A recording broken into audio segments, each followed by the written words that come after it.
Pada kesempatan kali ini saya akan bahas tentang bagaimana cara membuat video yang awalnya nggak menarik menjadi lebih menarik ya. Jadi topik yang membosankan itu menjadi topik yang lebih menyenangkan untuk ditonton oleh penonton kita gitu kan. Nah, jadi sebelum itu kita harus tahu terlebih dahulu apa sih yang membuat video itu menjadi tidak menarik atau kurang menarik gitu kan. Jadi alasannya ada beberapa. Alasan yang pertama itu adalah karena topiknya sendiri itu memang nggak menarik ya. Jadi informasinya itu nggak menarik. Informasinya itu sudah usang, sudah berkali-kali dibahas gitu kan. Jadi kalau misalkan informasinya itu usang atau informasinya itu cuma itu aja gitu kan, ya yang dibahas itu lagi gitu kan, itu juga nggak akan menarik meskipun kita membahasnya dengan bagus gitu kan. Jadi yang pertama adalah informasinya itu nggak menarik, itu yang bikin orang bosan. Kedua adalah cara membawakan presenternya. Kalau misalkan cara pembawanya itu kurang menyenangkan itu kan, orangnya itu agak apa ya, kayak males gitu kan, atau capek gitu kan, atau terlihat kurang excited, itu juga akan membuat orang yang menontonnya juga nggak excited juga gitu kan. Jadi sebagai presenter kita tuh harus juga excited ketika membawakan topiknya. Nah, yang ketiga itu adalah editingnya. Jadi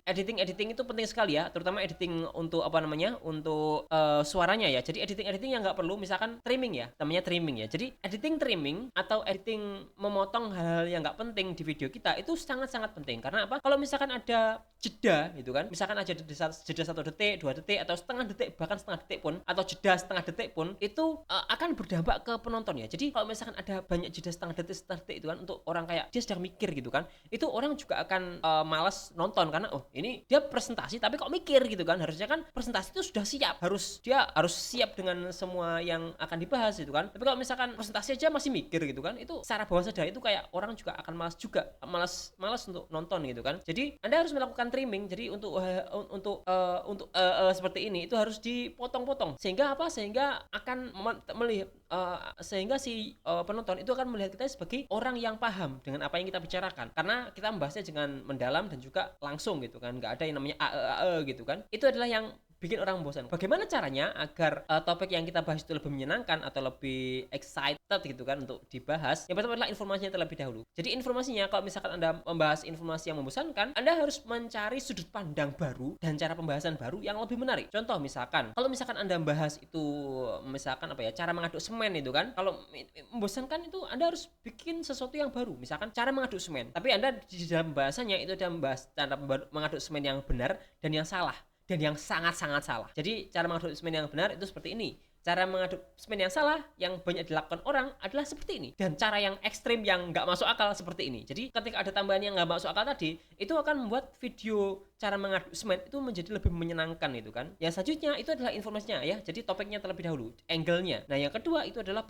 presenternya sendiri. Jadi kita sebagai presenter itu harus menyajikan informasinya itu dengan menyenangkan, dengan excited, dan juga dengan lebih ahli gitu kan. Untuk presenter sendiri itu ada beberapa hal yang harus diperhatikan.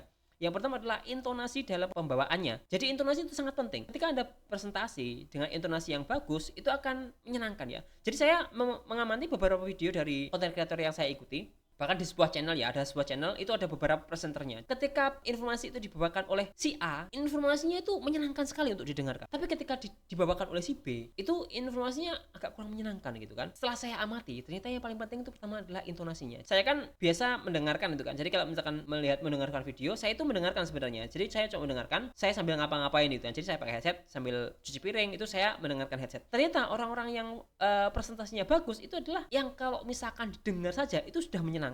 Yang nggak menyenangkan atau konten yang membosankan itu adalah ketika didengarkan aja itu nggak nyaman itu kan. Cara bagaimana intonasi itu bisa bagus kalau saya ya, itu adalah dengan cara menggerakkan tubuh kita sesuai dengan topiknya. Kalau misalkan jadi saya menggerakkan badan ya. Jadi kalau misalkan saya menggerakkan badan, otomatis nanti juga intonasinya akan bergerak secara sendirinya kalau saya. Tapi kalau misalkan ada orang lain yang bisa ya nggak masalah sih. Tapi kalau misalkan saya itu biasanya menggunakan badan saya gitu kan. Kalau misalkan badan saya itu bergerak sesuai dengan topiknya, otomatis juga penekanan kemudian intonasinya itu akan lebih bagus juga. Yang kedua itu adalah ekspresinya. Kalau misalkan saya kan ekspresi dulu kemudian intonasinya ikut sama ekspresinya. Jadi otomatis ya sudah bersama-sama gitu kan. Dan yang ketiga adalah pemahaman si presenter terhadap apa yang dibawakan. Kalau misalkan si presenter itu bisa membawakan, dia benar-benar paham apa yang dia bicarakan, otomatis dia akan mengalir saja. Jadi kalau misalkan kita sudah paham apa yang akan dibicarakan, ya kita akan mengalir seperti itu ya, mengalir aja gitu kan, benar-benar kayak ahli gitu kan. Yang keempat adalah Anda harus bisa berlatih terlebih dahulu. Katakanlah ada sebuah konten ya yang membahas tentang Barack Obama. Jadi Barack Obama ketika dia itu sebelum pidato, 6 bulan sebelumnya itu dia sudah bikin pidatonya,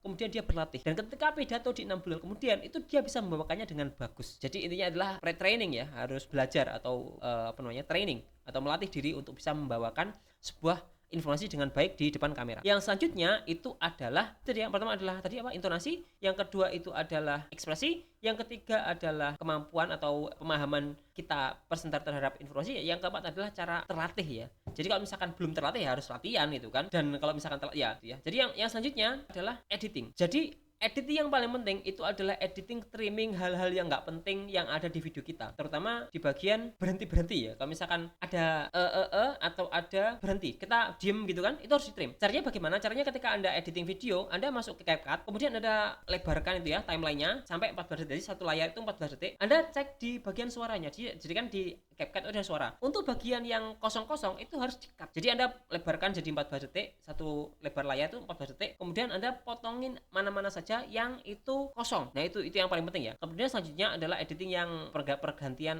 scene ya. Jadi yang pertama adalah itu ya. Jadi yang pertama adalah suaranya terlebih dahulu. Anda harus fokus ke suaranya. Suara di video ini harus benar-benar lancar, nggak ada yang namanya jeda-jeda sama sekali. Dan yang kedua adalah baru editing visualnya. Jadi yang pertama adalah editing video, audio. Yang kedua adalah editing visualnya. Untuk editing visual itu saya masih belum bisa ya. Jadi masih belajar. Jadi untuk yang pertama mungkin editing audio saja.